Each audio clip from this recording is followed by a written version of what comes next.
Eula's role within the Knights of Favonius is captain of the reconnaissance company. The nature of her work means that she rarely sets foot in the city. She spends most of her time out in the wild, leading her team of scouts as they hunt down Abyss Order operatives and other monsters.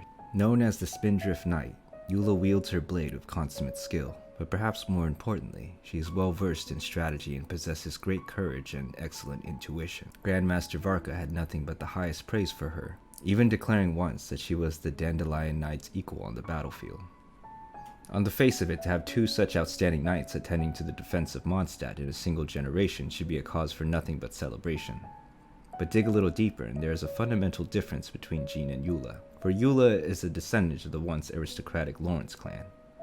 The blood that flows through her veins once flowed through those of Mondstadt's oppressors during one of the darkest periods of the city's history. Consequently, Eula has been viewed with contempt by the citizens of Mondstadt since birth. The Lawrence name stands for a legacy of depravity and despotism that stains Mondstadt's past and scars the minds of its citizens even to this day. So whenever Eula appears, old wounds resurface. People despise the aristocracy, and this does no favors for her reputation. However, Eula is strong-willed, and in spite of everything, she joined the Knights of Favonius and rose to the rank of captain. When people in the city voiced their reservations, she would respond head-on, claiming that her chosen course of action was out of a desire for vengeance. This matter-of-fact confession would alarm them all the more, and has convinced everyone that she joined the Knights of Favonius only to serve as a mole for the former aristocracy.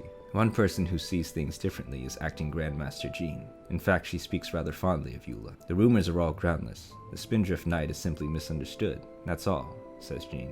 On one hand, she is a descendant of the disgraced Lawrence clan, the scion of a corrupt aristocracy. On the other, she is one of the top 2 sword fighters in Mondstadt. In other words, Eula is equal parts tainted blood and superior swordsmanship. There's no knowing when she might strike, nor what she might take from you.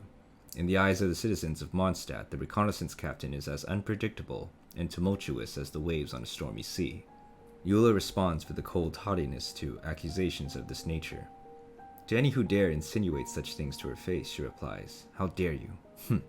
I'll remember this." She is consumed by the desire to avenge herself, but is often on the move far away from the city. Sometimes upon her return to Mondstadt, she will brandish her greatsword and march straight to the Knights of Favonius headquarters. On one occasion, 2 fresh recruits standing guard on their first day on patrol watched the scene play out before their eyes. Alarmed and unsure how to respond, they ultimately did not dare to intervene. Instead, they simply watched on helplessly while Eula made a beeline for Master Jean's office. Much to their surprise, however, hours passed and no sound of a struggle was heard from within. Still worried, the guards raised their concern to Cavalry Captain Kea and Librarian Lisa as they were passing by. "The reconnaissance captain is back again? When you saw her, was it when she was marching towards Jean's office with her sword in hand, looking like she wanted to kill somebody?" "Goodness, I must head there straight away. How can they have a tea break without me?" Lisa hurried to Jean's office the moment she finished speaking. Meanwhile, Kea took the 2 guards outside and explained to them while trying to suppress a fit of the giggles. "We all know that the acting Grand Master is a good judge of character, don't we? The Knights of Favonius are interested in a person's ability, not their family history. That's why she gives up her time to spar with the reconnaissance captain. In doing so, she can preserve the dignity of the Knights of Favonius, while also providing a way of settling old grievances. Quite brilliant, don't you think?" "Oh, so that's how it is. So tea break is code for sparring." This kind of thing occurs almost on a monthly basis, but if they're engaged in some sort of strange sparring ritual and they're for the sake of settling old grievances and honing their fighting skills, how come they don't make a ton of noise? In truth, Eula is nothing like the fearsome predator many imagine her to be. On the contrary, constantly being met with prejudice at every turn means she is often the victim. At one time, shops would refuse to sell her their goods, restaurants would put no care and attention into her orders, and the citizens on her patrol route would refuse to cooperate with her. So Eula's work is fraught with difficulties. When conflict arises, Eula fights back with a sternly worded threat to indicate that she'll remember this grievance and make the offending party pay for it one day. It seems to work like a magic spell, because as soon as these words are uttered, the conflict ceases immediately without ever having to escalate to the level of an all-out confrontation. Funnily enough, although people always have their guard up around Eula, she is a law-abiding citizen and has never harmed another Mondstadter in her life. She may come across as having a somewhat frosty demeanor, but she is entirely scrupulous in her speech and conduct. No one can ever find fault with her actions, and as people gradually get to know her, their morbid fear of her will dissipate. They will also start to realize her threats of vengeance are nothing more than a figure of speech that simply serve as a verbal warning in the moment.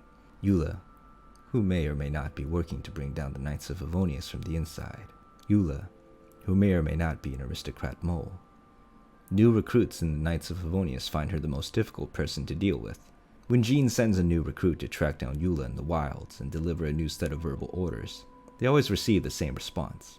If you have to resort to tasking the descendant of your former oppressor with doing your work, then perhaps you are not as strong as I thought. But despite the antagonism in her words, she will complete her newly assigned task to perfection. The new recruit is invariably forced to admit that with her abilities, it is no wonder she was able to achieve a captaincy within just a few years of joining the Knights. Everyone knows Eula is the frosty and antagonistic Spindrift Knight, the aristocrat who has a score to settle with the Knights of Favonius, the openly hostile and potentially dangerous individual. But is this really the truth of who she is? On the way back, the new recruit thinks back over Eula's every action. What was that kind and resilient look I saw in her eyes when she wasn't looking at me? She seems to take her job seriously, so surely she can be relied on after all? Mondstadt is a city of freedom and happiness, where even the descendants of a disgraced former ruling class can find true friends. If there is one person among the Mondstadt masses that Eula can trust, it is Outrider Amber. Everyone loves Amber, so when she is around, shopkeepers will sell their wares to Eula at the normal price. If they're in an especially good mood, they may even say a few words to her during the process. It is at moments like this that Eula shows her most agreeable side. Because of this, and because Amber is just so nice, she'll often accompany Eula on trips out, or even run all her errands for her and deliver the goods straight to her home. Amber is also the reason that the city folk end up hearing all about the reconnaissance captain's accomplishments out in the field.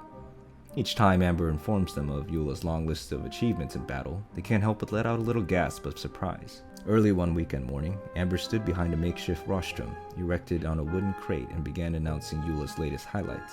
Recently, the Knights of Favonius reconnaissance captain saved the life of a woman at Dorman Port.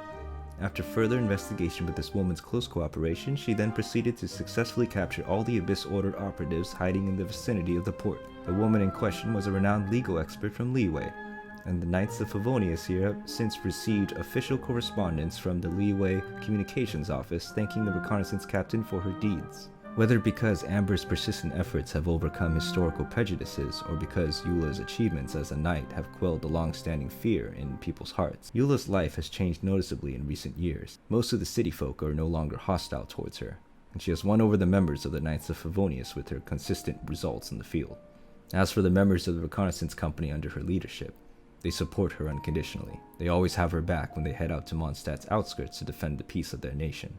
Of course, the person who has always tirelessly rooted for Eula and is now the most delighted to see people's attitudes towards her change is Amber. They had been friends for a long time before Eula ever joined the Knights of Favonius, and as the granddaughter and beloved mentee of the first Outrider, Eula trusts her completely.